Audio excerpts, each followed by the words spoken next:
Welcome back, everybody, to this episode of the Open Concept Podcast, where we are breaking down those unnecessary walls and barriers that stand in the way of greatness. Our guest today, joining us all the way from Disney World. Well, not quite, but she's down in Florida. Jessica Lauren Vine. She spent years running operations and sales teams inside 7- and 8-figure companies.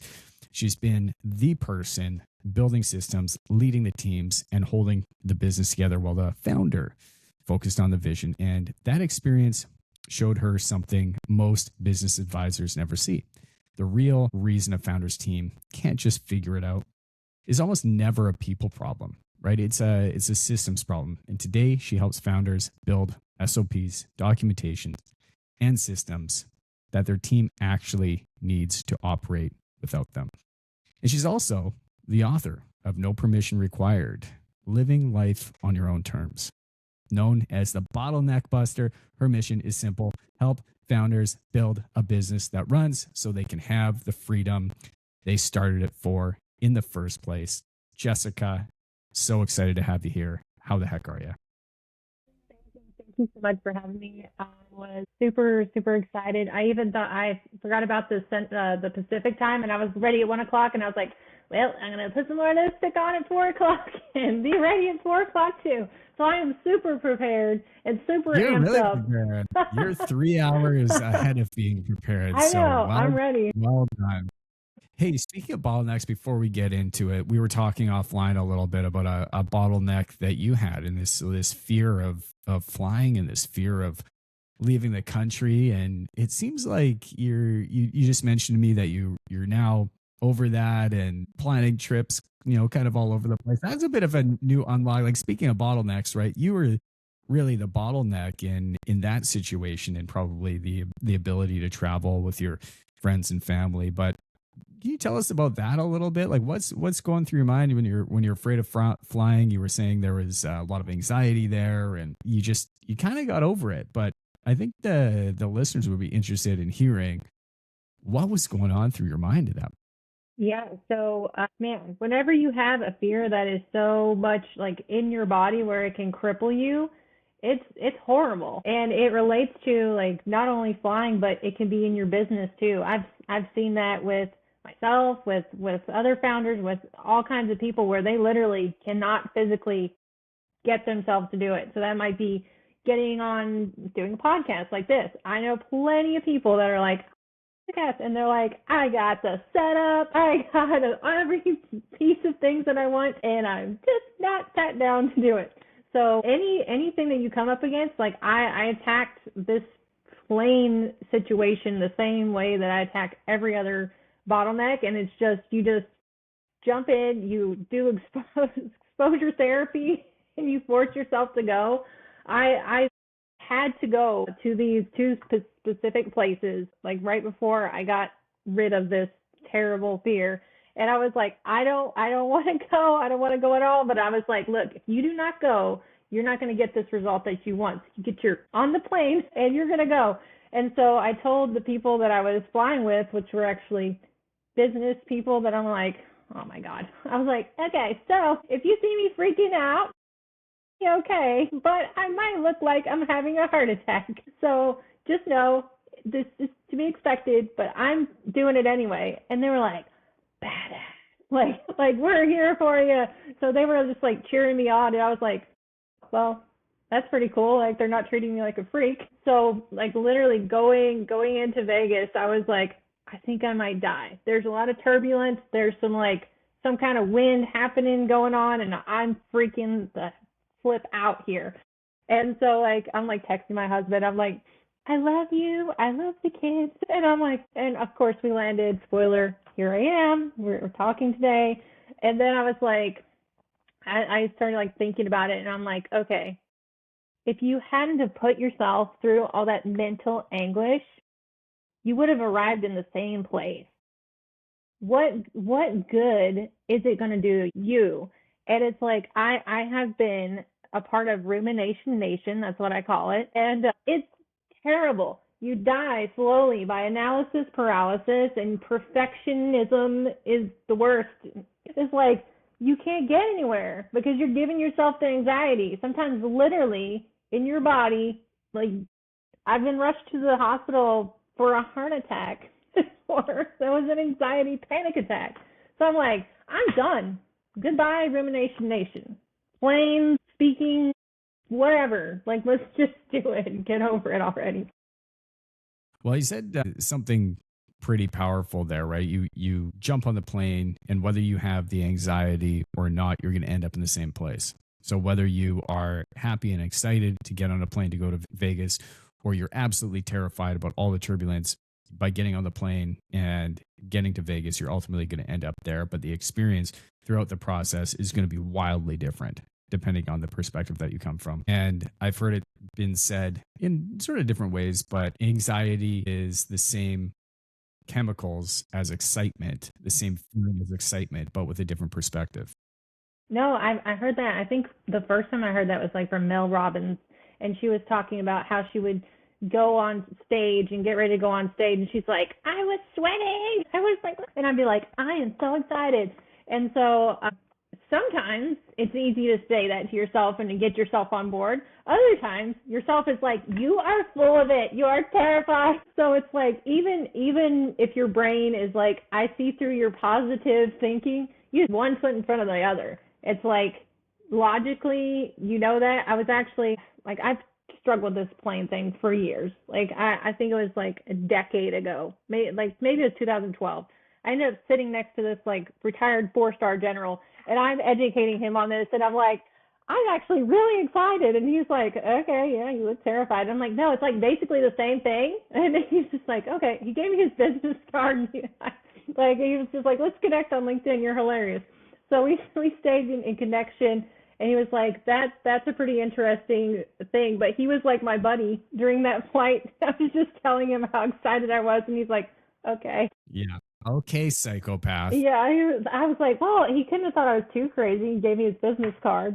I want to dive into some of the topics that we originally had discussed about coming in here. But I do want to touch on rumination for a moment, because you had brought it up, not knowing that I was going to ask some follow-up questions on that. But rumination has come up a number of times on this podcast with different guests, and I don't know how you necessarily get over that, right? Rumination is this idea of thinking these same thoughts over and over and over again. So whether that's the plane thing, I'm going to die on the plane, or whether it's with kids, right? If you're raising kids and constantly thinking like, I'm not doing the right thing. What if this person says this thing, and this thought just keeps coming up in your mind, and it really does start to create anxiety. Or in business, if it's the sales call or the podcast that you need to get onto that you don't feel prepared for, you know that it needs to be done, but there's always these barriers that keep coming up mentally.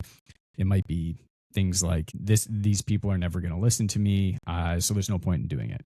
These people are going to think poorly of me, so there's absolutely no way that I'm going to do it, right? It's these thoughts that haven't even occurred yet, or the thoughts have occurred, but the action hasn't actually occurred. But there's a sense of rumination that really stops production. Can you talk about rumination? What was going through your mind, and like, how did you end up getting out of that rumination trap, or out of that rumination nation? Was it just deciding to change your identity cold turkey and have this conversation with yourself, or was it a process? But what was going Real quick before we get back to the show, if you have heard anything on this podcast that has resonated with you, or if it's helped you in any way, appreciate more than anything in the world if you could go hit that subscribe button or leave us a review. It helps us tremendously. I want to go back to being able to continue to serve and do more and more and help out and get bigger and bigger guests on, better and better. The only way that I can do that is with your help. I'm so honored to be here. Let's get back to the show. Appreciate you. Have a wonderful day. Going through your mind. Yeah, this is a process, and I think it may be a forever process. This may just be part of me that I have to continue to like reslay the dragon, because like my mom was like, her name was Joy, but her nickname was Worrywart Joy, and she would always say that she was named the wrong name. And that made me so sad. But like there at the end before she passed, I like worked with her over like this exact thing. And so like I was like, remember, every time that this thought comes up, you can choose your response to it. And so like she was very much into like scripture and stuff. So I had like a bunch of scriptures for her, and I'd be like, nope. So it's like, I don't know, some kind of karate or something, jujitsu or something. Yeah. And it's like making sure that she doesn't get into that downward spiral. And so like for me, I knew that I kind of had that maybe from her, maybe from just seeing it and like modeling it. I don't know whether it's genetics or seeing it, but I've always struggled with that. And my poor husband is my sounding board. So he's like, no, not this again. We're going to talk about this again. And so I always felt like it was the most responsible thing to do. Worrying is responsible. That's what I thought. It's like, if I don't worry, if I don't ruminate, then I haven't looked at it the 5 millionth, 10th time. Like, I'm sure that time is the time that is gonna, the best decision has presented itself. This is the way. Hallelujah. No, it never happened. And I was actually listening to, I think it was Dr. K on Lewis Howes' podcast. Yeah, School of Greatness. Yes.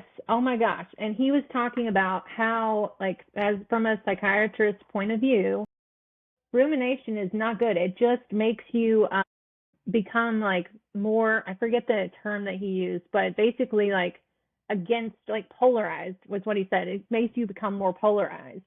And so I have realized that it's like I get myself all worked up, and then instead of actually making a good decision, I end up like doing something stupid. And why would I send that voice clip? Such a dumb thing to say, because I worked myself all up for 14 hours of rumination instead of just making the decision and then making the next decision based on the information that you have right now. It isn't going to change thinking 5,000 times.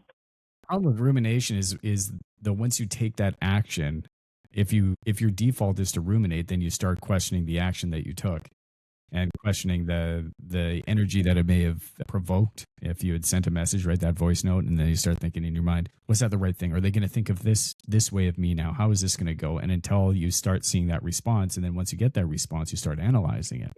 And what does that mean? What does this mean? You know, they shot me a thumbs up emoji. Is that like a good thing? What did they mean by that? And it certainly can be a trap that you get into. And the reason I bring this up is because that is a fear that a lot of business owners as well, they run up against, right? It's this idea of, if you're trying to get in front of new clients, all of these things come up. I'm not good enough, right? I don't have a track record that proves that I should be sitting at the same table as this person. I don't have proof in my back pocket that I can take out and throw my credentials on the table that makes me valid to have a conversation with this person. So I'm just not going to reach out at all. Right. And the reality is you already have a no. So until you go for it, you don't have the yes. But then if you have a no in your mind, and it's in this imaginary no because there's been no action taken, the worst thing that can happen is that no now gets validated. Mm-hmm. And that becomes the fear in the mind of the person that continues to ruminate on these types of things. Really so much on that, because it sounds like you've just talked through my life a bit. Because I was homeschooled, so I didn't have like the normal school experience. I didn't go to college. I had about 10 different types of businesses, and some of them were questionable. I don't know how much of that part of my story, but I did all kinds of stuff, and I was like a teen mom, and like I was divorced by 18. Now I've been with my husband almost 20 years. So now I'm like, okay, I'm so over that. That's so long ago. What's this, like 2 decades? Come on. We'll have something new to trash talk me over. So like I remember like getting into business and like putting my first proposal together or putting my first one sheet together, like all of these things. Like I kept meeting cool people that were nice enough to like help me along the way. And so I'm super grateful, and I always try to pay it back, whoever's willing to listen. And, like Dan Martell, our coach, he talks about like, hey, my content is my giving back. Sometimes I don't remember that. I'm just like, oh, I just love doing it. So I'm like, oh yeah, duh, that's part of giving back. But like whenever I would come up to these people that had these big businesses, I didn't want to necessarily talk to them because I was like, oh man, they'll find out that I was a poor kid. Like they'd find out that I was homeschooled, that like just weird stuff about my childhood. Like I'm a broken person because of the things that I've gone through.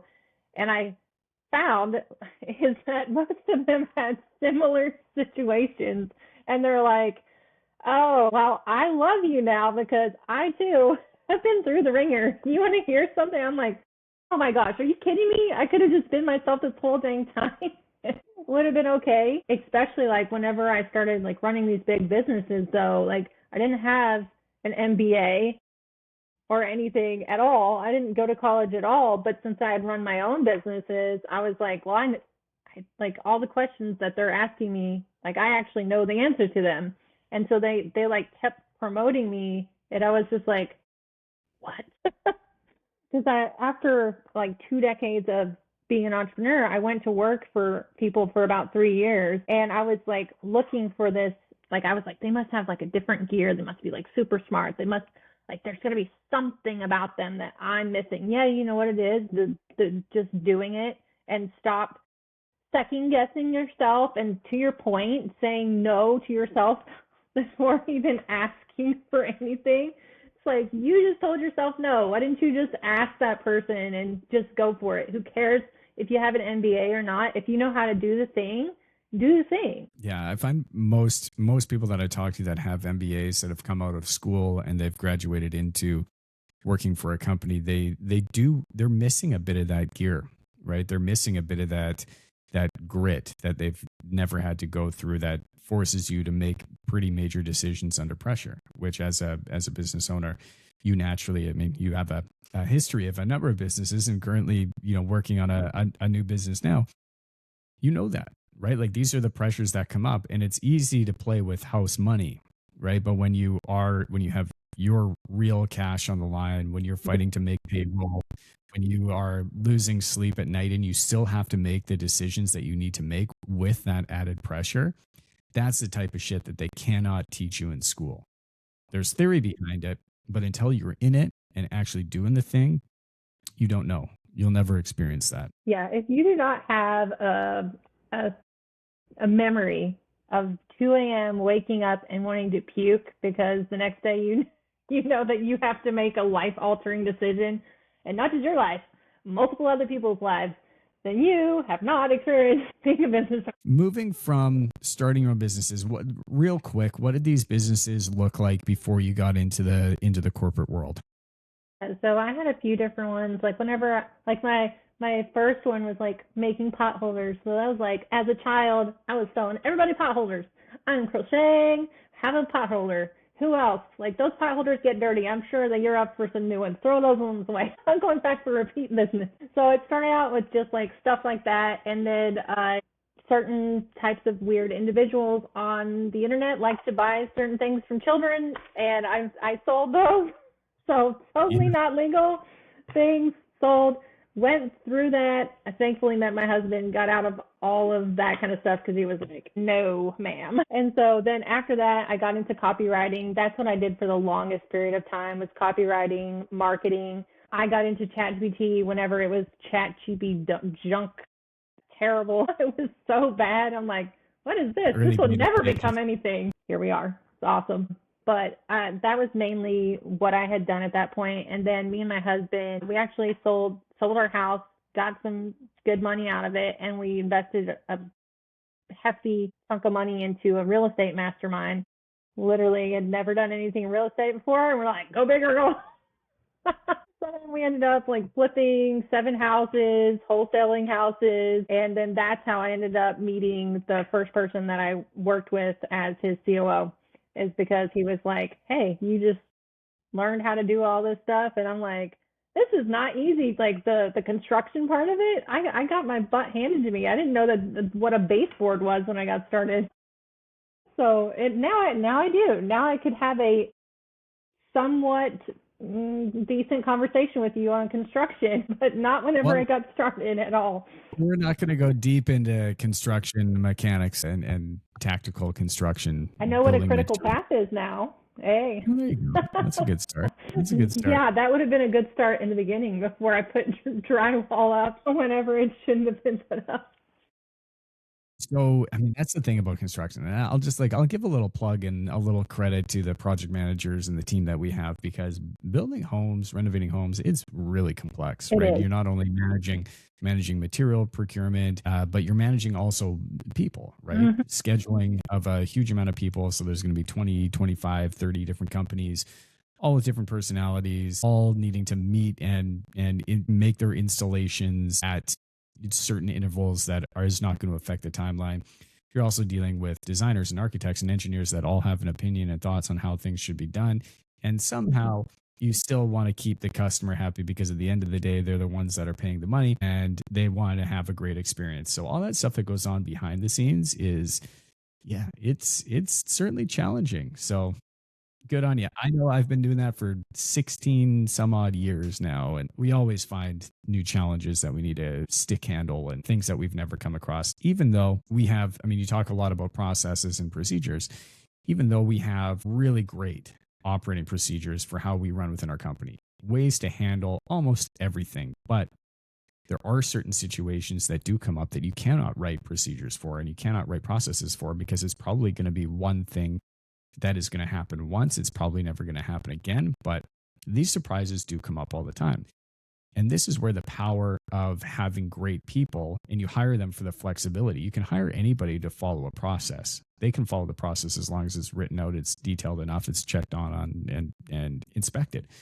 But to find somebody that has the flexibility within those systems to make the decisions that are going to be the right decisions and make the right call without a huge amount of friction and time constraint from the direct report or the founder of the company or the owner of the company, the COO or the CEO or whoever that next person is.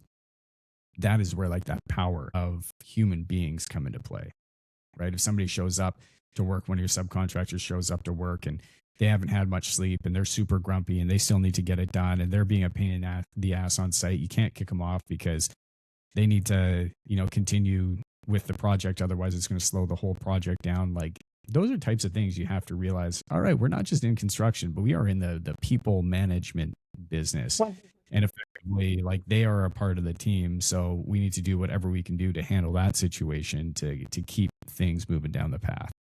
Yeah, it's funny. People are like, oh, it's, business is easy. And I'm like, who are you? It's usually like a disgruntled employee that's frustrated that the CEO has gone on vacation. I'm like, oh, wow, he's went on vacation once in the year. Just shut the hell up with you. Well, business in theory, and I have this conversation sometimes, like, yes, business in theory is easy. You have a product or a service and that something that you're good at or a product that you think people want. And then you sell that product or service and then you deliver it and then you collect money and you do it again and you do more. Like, that's business. So in theory, it's easy. But much like building a house is easy. Oh, you just buy the land, you hire a contractor, you build the house. That's it. In theory, it's easy. But there are definite nuances that make things very, very complex. I forget who it was that said it, and it's been paraphrased many times, I'm sure. But business would be very easy if it wasn't for people. Right. Yeah. It's like, just remove the people and it's all good. Just keep putting stuff in there and letting it come out the other end. But it certainly wouldn't be as effective and it certainly wouldn't be as much fun. And it certainly wouldn't contribute to the overall growing good of society and the world in general. And it certainly wouldn't provide a lot of hope. It certainly would provide a lot of great energy into the world. Yeah, I love working with teams. And like today I was working with one of my clients and they've got a big launch tomorrow that's like do or die kind of situation. Like, we could lose millions of dollars if this goes sideways. But it's like, hey, if you let it stress you out, you're gonna flip some stuff up worse. So it's like, have fun and get stuff done. Like, that's I have a few mottos that I live by, and that's one of them. And then another one is do good things with good people and make good money. So if you can do that and have fun, get stuff done, like it helps with employee retention. It helps you with your stress. Like who wants to have a heart attack at 40 years old because you're stressing out about it? It's like, hey, if you've done everything that you can do to prepare and you don't get into Rumination Nation, you know what you're doing tomorrow when that comes and this launch happens, you know that some things are going to screw up. Something's going to happen, but you're there, you're focused on it, you're a problem solver, your team's problem solvers. And it was just like really cool to get in there and see them all working together. So like I love that, which is why I went to like some of the consulting side of things, because like I have like my influencer business and stuff like that, but like I love seeing people get unlocks in their mindset. I was talking with one of the guys and asked him like, what does success look like in this role? And he like told me this like long thing, and I think my face told him what. He's like, does that make sense? I was like, no.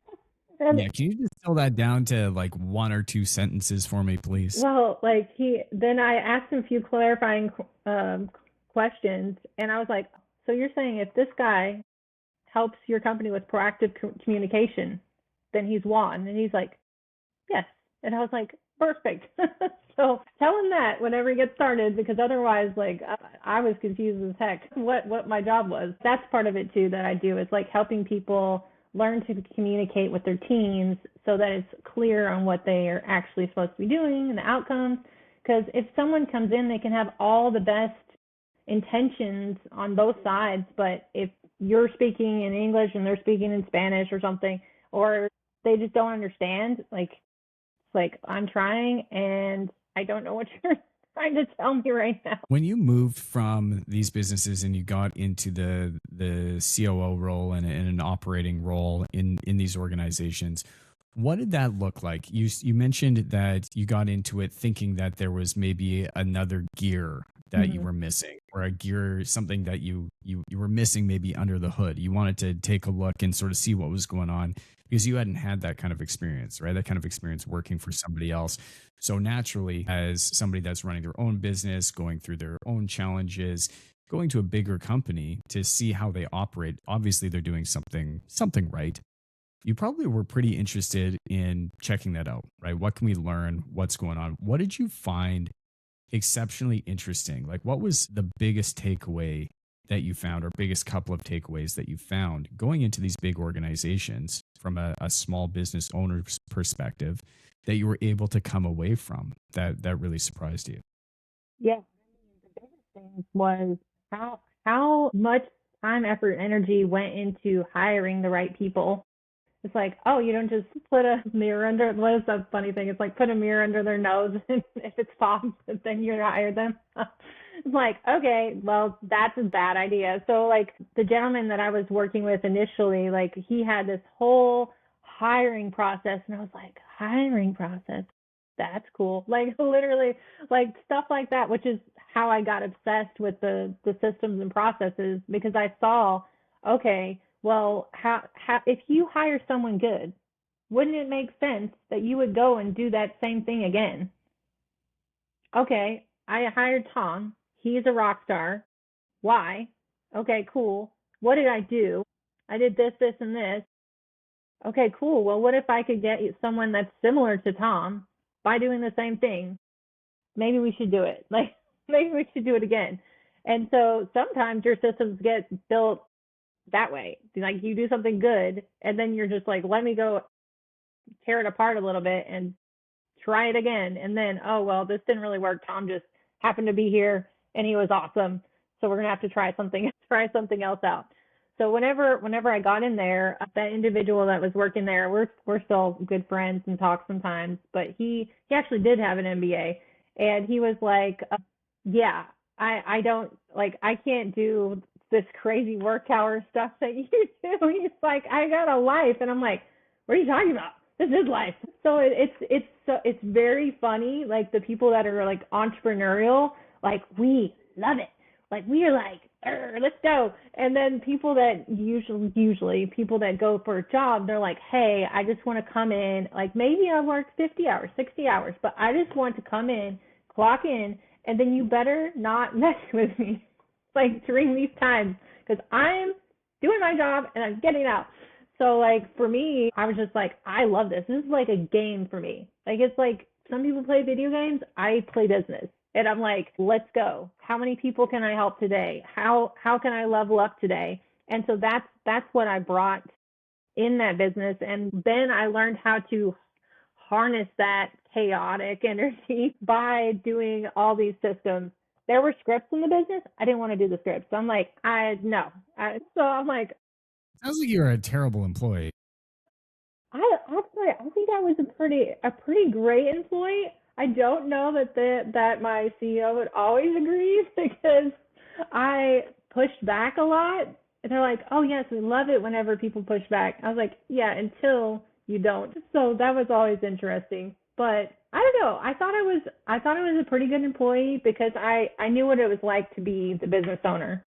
And so it's like he's being a bit of a shithead today, but I understand the 2 a.m. nights awake where you're about to puke because you're like, hey, can I make payroll? Is this loan going to go through? The SBA loan is taking 5,000 years and I'm about to rip my eyeballs out because I have to fill another loan doc. Like, I get it. So it's like, I think I had a lot more understanding. So probably a lot nicer, but until I've hit my limit. And then I'm like, look, bruh, let's calm on down. So yeah, I'm sure they had some thoughts. So you got into these businesses, right? You're looking under the hood. You're looking at the hiring process and understanding that there can be ultimately processes for everything. Mm-hmm. And you call yourself this self-proclaimed bottleneck opener, Buster. bottleneck Yeah. buster, right? And I love that because so many founders, including myself, right? I recognize that in so many cases, I'm the bottleneck, right? As a business owner, because there's too much information that might flow through me. Maybe there's too many decisions. Maybe there's limiting beliefs on what is going to be possible within the organization. But so many business owners, they really are the bottleneck. But how would you identify first, if you're consulting with somebody and working with a business owner, how do you start to identify what the real bottlenecks are? Because I think that there's a difference between what is perceived as the bottleneck, and that might be something like, oh, we just don't have enough leads, we don't have enough sales, we don't have enough labor to produce what it is that we need, right? Those are often symptoms of the real bottleneck. But what would you typically do to work through with a business owner to identify what those core bottlenecks really are? Fastest way to get to it is to just have a bit of a chat with the leadership and the CEO all together and not say much of anything. It's like, okay, so they think it's this, they think it's that, they think it's this. And then I'm just like, okay, can you walk me through a typical day in the life? Kind of talk to the day in the life. Okay. Like, do you see anything wrong with any of the things that's happening or anything that could be slowing things down? Most of the time, whenever you do that, they're like they start seeing it. They're like, oh my God. It's like, oh man, like it's pretty clear once it's presented. So it's like, I don't have to be like, look at this. You don't believe me. Like everything that you're doing, like you're just getting fire hosed 24/7 all day long. You can't even breathe because people are asking you questions. Your phone's going off. You know you've got 11 million emails in there, and you were supposed to hire an EA, but you don't want to train this damn EA. It's like, what am I supposed to do? Man, I wish I had an EA to train this EA. So it's like you have all of this stuff going on, and truthfully, most of the time you just get overwhelmed and you stop thinking critically, and you're just like, throw your hands up, and so then you can't find the bottleneck. But whenever you have somebody that sits down and is like, okay, so like I'm going to come in, even if I know like most of the business, I'll act like I know nothing. Good thing is like a lot of times I don't know anything about the industry, and I'll ask them the questions like, well, why do you do things this way? What, like, is this more effective or efficient, or like just being very curious. And like you can even do these exercises with your own team and like designate a person within your company and be like, act like you don't know anything. If you didn't know anything, ask a bunch of questions. And then it's really easy to be like, oh, wow, like this is an obvious bottleneck here in this situation. We thought it was this, but it was actually that. You said something really important there is getting the team involved and not saying anything, right? If you're working with them and consulting with them, getting the leadership team together, getting some staff that are maybe on the front lines, whoever's going to play a part in making some of these decisions that probably understands what the day-to-day looks like, getting them in the same room. And you mentioned not really saying anything. And I resonate with that because often as an entrepreneur, we're pretty bullheaded in a lot of ways, right? So there's no way that we can't come up with a solution on our own. So if we've identified a bottleneck, then that must be what the bottleneck is, even though it may not be the thing. But going to the front line and having that new perspective and that self-realization of what the actual bottleneck might be through help of people that know the business, that trust you, that love you, that want to see the business succeed, taking their perspective and having that understanding yourself, changing that perspective yourself and making the changes that are going to be required to solve that bottleneck. If that's going to be coming from you as the business owner versus somebody telling you what the bottleneck is and you just kind of wiping that away because it's not their opinion and they don't know any better. And of course, you as the business owner know everything best. That unless it really does come from inside and you make that decision to understand, wow, really, this is the bottleneck that we need to be solving, it's never going to get addressed. It's never going to change. Nothing is going to change until that self-realization and understanding of what the true bottleneck is never going to go away. Yeah. Yeah. And honestly, like what I do, it's like Dan talks about the chocolate broccoli kind of deal.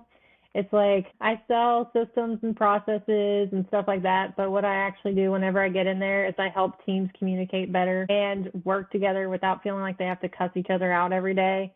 And it's actually so much more fun coming to work whenever you're lifting each other up and like, you made this mistake over here. Like, hey, don't worry about it. We all make mistakes versus you dumbass. Like, not again. So it's like, that's honestly what happens. Like, of course, there's systems and processes that get put in place. This is really important, but it's the people that are using them, like getting them on board and getting them to not see it like it's all about me and I'm not doing one speck over my job description. Like, it's like, here's the goal for today. How can we move the needle today? And like be excited about it, not just like the founder having to be like, guys, come on, I'm paying you. What are you doing? Like, have a little creativity, a little bit of a spark, just a tiny little bit. That's all I'm asking. Let's talk about the book for a moment, because the book that you wrote, it really has not a lot to do about business, but it sort of does have some stuff to do about business. What drew you into the title and like what really drew you in to get your heart down on these pages and want to share this with the world? Well, Recovering People Pleaser here. So that book was really, I didn't realize it at the time, but it was really a reminder to myself that you don't have to get permission to change your business idea, to move to another state because other people might judge you for moving away from your family, or like literally anything. Like so many things. It's easy for us to be like, oh well, if I do this, like for business owners, oh man, if I make this piece of content on social media, what if my ideal client, my dream client that wants to pay me millions of dollars forever hates me now? Like, Brandon, that one video that you made about a rabbit, that just pissed me off. Yeah, I'm never going to talk to that guy again. Go straight to hell. But it's like, it's so crazy. Whenever we're doing all these kind of things, it's like, oh my gosh, like, should I do it? Should I do it? Should I not? And it's like, we have this thing in our brains that stops us. So like, whenever I was writing the book, I used like different points in my life at that time where I had like let people and things stop me. And then I was like talking about how I got over it and what I did instead. And then periodically I will take it and I will read it again. And I'm like, haven't you not learned this just lesson. It's just a new level, new devil. It's a new, like, bigger stakes. Like, it's way different whenever, like, I came very, very far. Like, whenever I was starting out for my writing, I got paid like a penny a word. Hey, at least you got paid. Well, yeah, when you're trying to support a family of 6, it's not great. So it's like, okay, we're hanging on by dear life, kiddos. But like coming that far, it's just like it's wild thinking like, okay, maybe I'm gonna lose $10 for this client, 20, 100, 1,000, 10,000, a million. Now you're like, maybe I do need a little permission. So it's just, again, it's the new levels, new devils, and I would rather be myself and be around people that I like, work with people that I enjoy, and make less money than be to people that I do not like, do not trust, and do not have my best out and make billions of dollars. Granted, we'll do both. But if I had to choose, I don't believe you have to, but if I had to, I know what I would do. So since I'm like looking at it like that, I'm like, okay, so if that guy or girl doesn't like your rabbit video, do you really want to work with them anyway? Because like that's who you are. You want to post videos about these kind of things. That's who you are, and you're an awesome person. And I like the video. Like lots of other people like the video. And it's like you don't have to be like, oh man, I wasn't perfectly polished, immaculately edited, scripted. Like, who gives a shit? Like, you know. There's some tactical stuff for that, and for the listeners that are out there, what she's referring to is I had posted a video on Instagram when I was running with my dog, and it was talking about the most of the run. He's got tiny little legs. He's a lab corgi cross. So was running with him the whole time I was running with him. It felt like I was just dragging him by his neck. He didn't want to be there. He wasn't running with me, but I was like, I had him tied around my waist and we were going. And then he saw a rabbit in the woods and he was coming up on other dogs. And as soon as he saw something there, he just launched at it. And all of a sudden, this energy, this gear that he was telling me that he never had, and he probably didn't know himself that he had, as soon as there was something at stake that he could chase after, oh my goodness, like he was pulling me down the path. And so that was what the video was about, right? Go watch that video. Find that rabbit. But to your point though, there are some real tactical things, because you can't always just post. I mean, again, there's this choice that you have. But for most people, if you decide to post videos, if you decide that you're going to post content, then there's this understanding of you want to be able to post what you want, but you also want to share that message. And so you want to continue to get better and better. And you want every video that you post to be 1% better, to catch a new set of eyeballs, to ensure that, like, if this becomes your craft, that you are in fact getting really good at your craft, rather than just posting stuff for the sake of posting, and they're without having any sort of strategy, without having any, but of course, like still having fun with it. So it is a really fine balance. But same way as there's a content or a bottleneck in content, right back to the bottleneck in business. If you were just doing what you want and you aren't evaluating the work that you're doing, you aren't evaluating the results that you're getting for your customers, you aren't evaluating your team and how they're performing, if you can't go back and look at it and make small iterations to get better and better and better over time and hope that those things just are naturally going to get better with time just by sheer experience, if you're continuing to do the same things without change and without these iterations, then inevitably you're never going to start seeing the same results.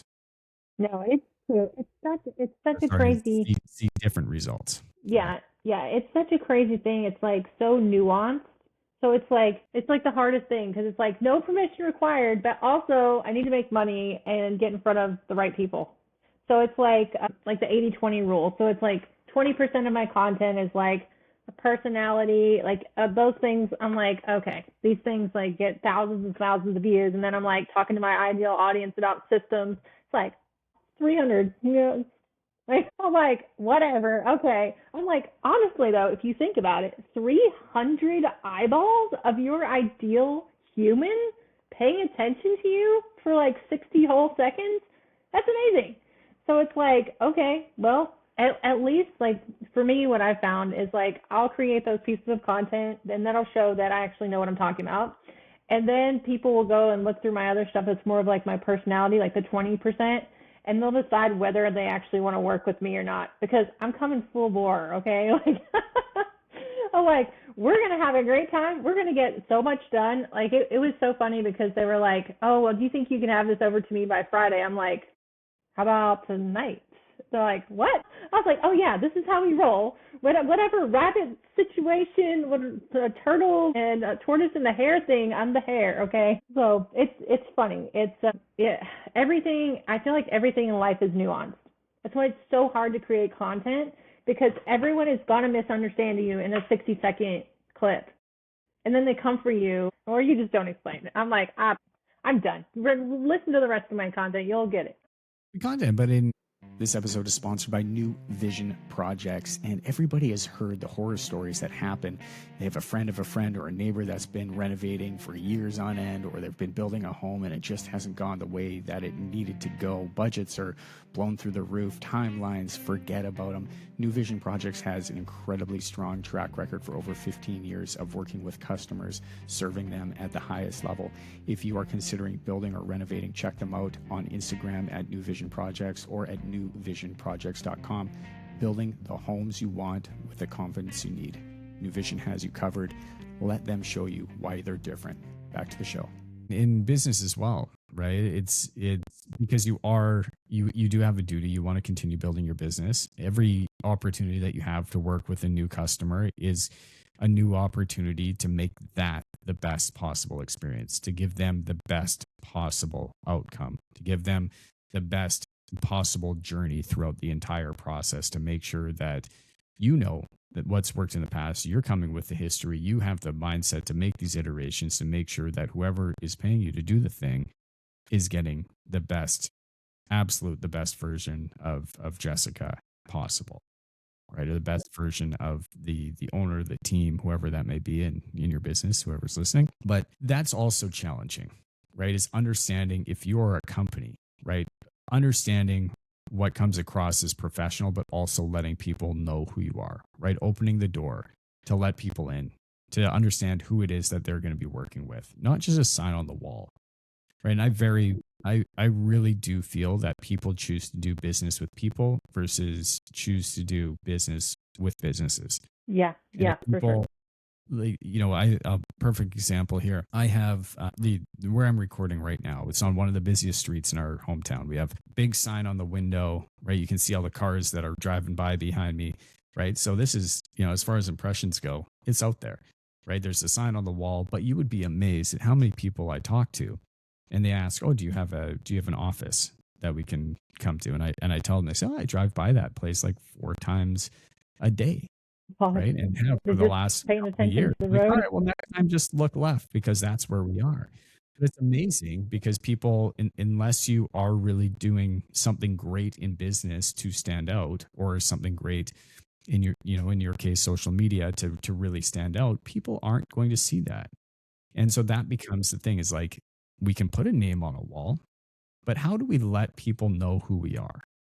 How does that brand of the business understand that it's not about the brand of the business, it's about the brand of the people behind it. It's about the team that runs it. It's about the ideals and morals that we have within the organization. It's about what we decide that we are not going to tolerate and what we stand for, distilled down into a couple of clear sentences, like you were alluding to earlier in the conversation, right? How do you continue to stand out time over time again? Are you doing more and more stuff in the local community to get out there, to get the name? Are you volunteering? Are you giving back to your community? Are you giving back to your audience?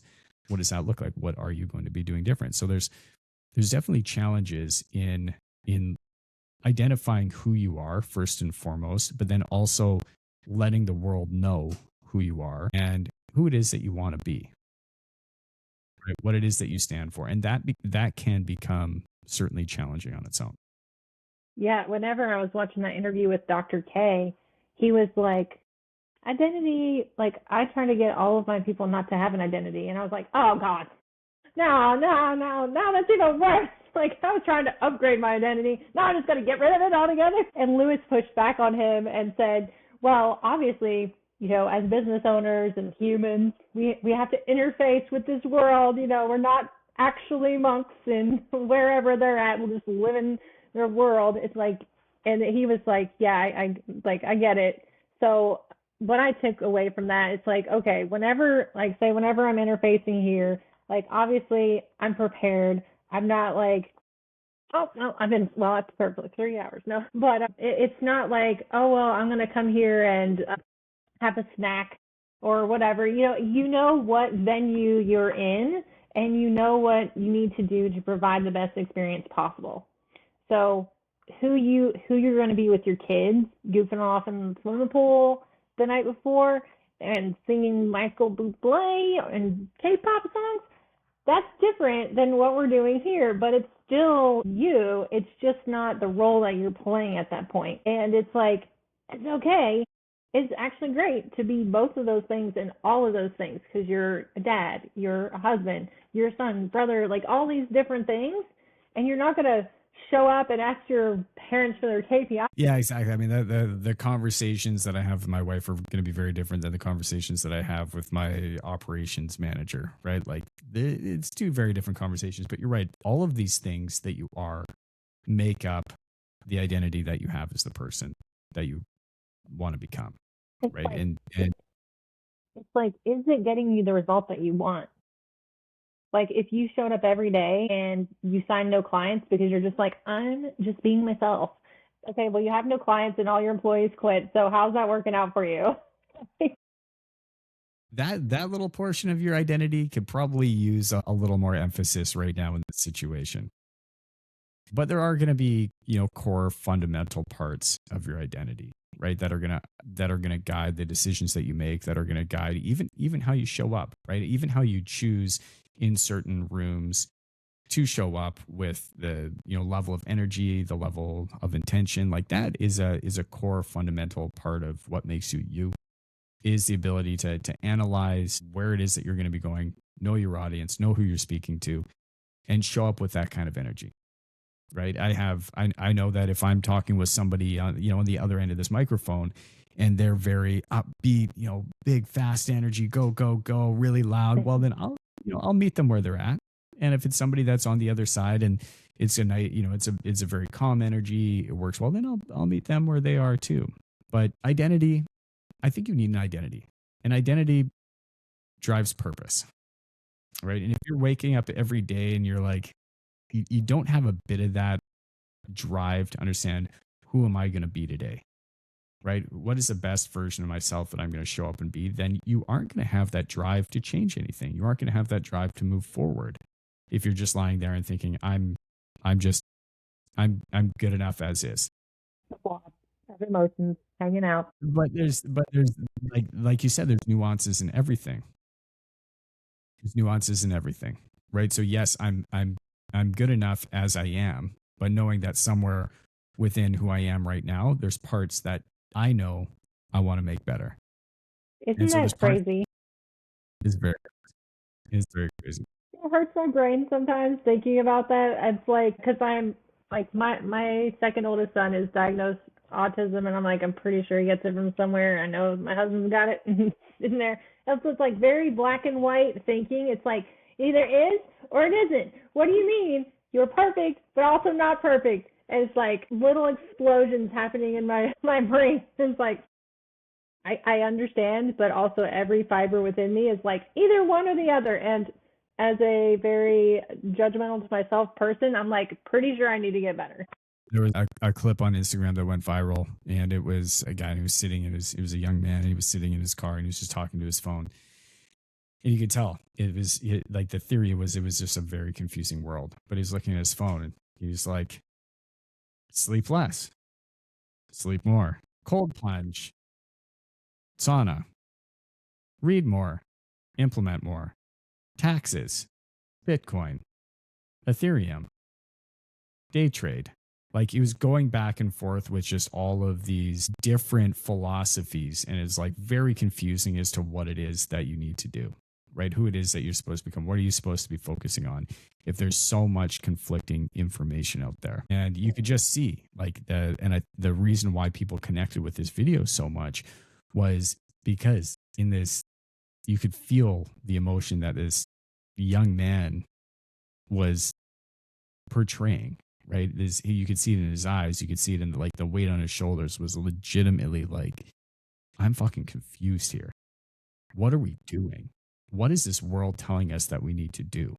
Because clearly there's so much information out there that people are getting stuck on one thing, then another thing, then another thing, then another thing. And it's like, how can you keep all of those balls in the air without dropping something? You can't. Yeah, that's what I was about to say. You can't. Something's going down. Something's going down, and it's probably not going to be the thing that you wanted to go.